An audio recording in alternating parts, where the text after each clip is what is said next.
Hello everyone. तर बऱ्याच जणांचा असा प्रश्न असतो की आम्ही शुगर बीट्स किंवा कोणतेही बीट्स सिंगलच यूज करतो, तरी पण त्याची फिनिशिंग अशी का दिसते? तर त्याचं मेन कारण आहे की तुम्ही निडल आणि थ्रेड ह्या दोन्हींचा जो यूज आहे तो व्यवस्थित करत नाही आहात, त्याच्यामुळे ते तसं दिसतंय.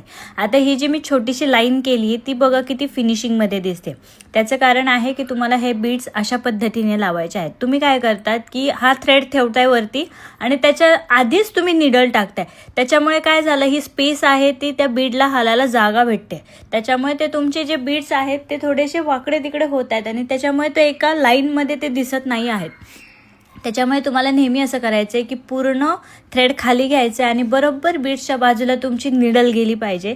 त्याने काय होणार आहे, तुमचा एक आणि एक बीड्स एकदम प्रॉपर फिनिशिंगमध्ये बसणार आहे. आणि तुम्ही जी पण गोष्ट करताय, शुगर बीड्सने म्हणा किंवा कोणत्याही बीड्सने करतायत, ती एकदम प्रॉपर फिनिशिंगमध्ये तुमची दिसणार आहे.